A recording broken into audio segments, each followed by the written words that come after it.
मैं ये भी चाहूँगा, हम इस क्षेत्र में जहाँ पधारे हैं, जहाँ हम लोग अभी बैठे हुए हैं, आपका जो धरना जो चल रहा है इसके विषय में भी थोड़ा सा आप हमारे दर्शकों को बताइए। मैं ये भी चाहूँगा, बताइए इस कितने दिनों से ये कार्रवाई यहाँ निरंतर चल रही है, आपके यहाँ बैठने का क्या मूल उद्देश्य है, इसके बारे में भी थोड़ा सा आप जो है हमारे दर्शकों को बताएं। हाँ जी। आज हमारा ये जो भूमि अधिग्रहण रोड है, इसकी कीमत बहुत है। पेगा गांव के अंदर हम धरना डरे हैं।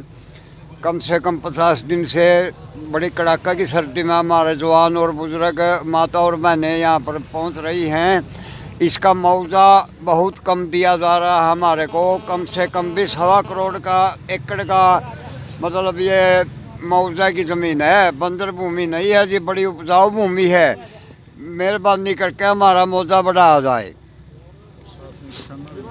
भूमि अधिग्रहण की जो नीतियां सरकार की, उनको लेकर के ये धरना प्रदर्शन यहाँ जारी है और लगभग 50 दिन से ज़्यादा यहाँ हो गए हैं। अब ऐसे में हम जो है कुछ और प्रश्न यहाँ से जो मूलभूत जो प्रश्न है वो भी हम उनसे जो है पूछना चाहेंगे। इधर आओ, आप उधर दिखो नहीं, इधर आ जाओ जी। मैं आपसे ये भी जानना चाहूँगा, किसान आंदोलन को चलते चलते जो है लगभग आज 56वां दिन हो गया है। इस 56 दिन के अंदर जो है दिल्ली में जो लोग बैठे हुए, कल 10वें दौर की वार्ता जो है किसानों और सरकार के बीच में कल हो रही थी और वही नतीजा बार बार निकल करके सामने आ रहा है। न तो सरकार पीछे हटने को तैयार है और ना किसान जो है पीछे हटने को तैयार है। क्या रास्ता निकलता दिखाई दे रहा है, क्या उम्मीद है, क्या हो सकता है? सबसे पहले तो मैं सभी किसान भाइयों की तरफ से आपका यूट्यूब चैनल का स्वागत करता हूं। इतनी ठंड के अंदर और इतनी कड़ाके के मौसम के अंदर आपने किसानों के बीच में आए और हमें उम्मीद है कि आपके चैनल के माध्यम से हमारी मांगें पूरी होगी।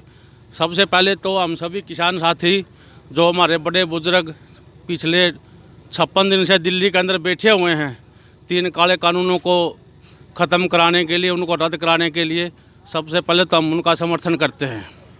दूसरी बात, हमारे को यहाँ धरना पर बैठे हुए 5 गाँव को 50 से 52 दिन हो चुके हैं। सरकार का कोई भी नुमाइंदा नहीं आया। जो सरकार दिल्ली जम्मू कटरा एक्सप्रेस हाईवे का निर्माण कार्य करवाने की कोशिश कर रही है, किसानों से नहीं पूछा गया कि किस चीज़ के लिए आपका भूमि अधिग्रहण करेंगे, कितना आपको मुआवजा देंगे, क्या क्या आपको सुविधा देंगे।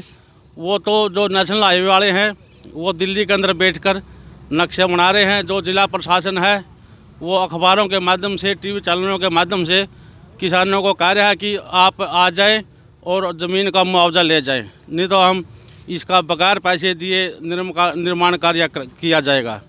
जो हमारे ये 5 गांव है ये दिल्ली एनसीआर के अंदर आते हैं, लेकिन जब मुआवजे की बात आई तो हमारे को एनसीआर से निकालकर राजौंद नगर पालिका के अंदर लगा दिया। जब किसानों को कोई ट्रैक्टर, ट्राली, हारो, स्कूटर, कार, मोटरसाइकिल खरीदना होता है तो उसको सभी टैक्स एनसीआर के हिसाब से अदा करने पड़ते हैं। जब किसान के मुनाफे की बात आती है, जो हमारे बड़े बुजुर्गों की जो एक संपत्ति है, जो मान सम्मान है, जो ज़मीन है, जिन्होंने ऊपर खाबड़ ज़मीन को अपने सिर के ऊपर तांहले रखकर, जिन्होंने कसी कसौले से इसको समतल करके उपजाऊ भूमि को खेती करने के योग्य बनाया, तो तब सरकार ने अपनी चालें चलकर इस उपजाऊ ज़मीन को अनाप शनाप रेटों में दोगुनी नीति अपनाकर इसको सड़क के लिए अधिग्रहण करने की कोशिश कर रही है। तो हम तो सभी किसान साथी ये कहते हैं कि ये जो दिल्ली जम्मू कटरा एक्सप्रेस हाईवे है ये जज्जरमल, जसोर, खेड़ी गांव से शुरू होकर कटरा तक जाता है। रोहतक सोनीपत की जो ज़मीन है वो बंजर ज़मीन है, ऊबड़ खाबड़ ज़मीन है। वहाँ तो सरकार 80 लाख रुपए से लेकर 1 करोड़ रुपए की मुआवजा देती है। जिन जिले के अंदर भी सरकार ने हर गांव के अलग अलग मुआवजे के रेट निर्धारित किए हुए हैं। जब पीछे पिल्लू खेड़ा ब्लॉक है वहाँ 70 से 75 लाख, 80 लाख रुपए तक सरकार देने के लिए उन्होंने कागज़ जमा करा लिए। लेकिन जब जींद जिले में उचाना हल्का और उचाना हल्का के ये 5 गांव के जब मुआवजे की बात होती है तो उनकी ज़मीन को कौड़ियाँ का भाव खरीदने की कोशिश कर रही है। यहाँ 35 से 36 लाख रुपये मुआवजा दिया जा रहा है। लेकिन जगह जब पीछे यहाँ से 10 किलोमीटर दिल्ली की तरफ चलते हैं, रोहतक सोनीपत की तरफ चलते हैं, तो वहाँ 70 लाख रुपए से लेकर 1 करोड़ रुपये मुआवजे की घोषणा सरकार ने कर दी है और उनको अगले महीने वो मुआवजा वितरण किया जाता है। हम तो सभी किसान भाई सरकार से, सरकार के नुमाइंदों से चाहे वो माननीय उप मुख्यमंत्री हो, चाहे वो member of parliament Vijendra Singh ji हो।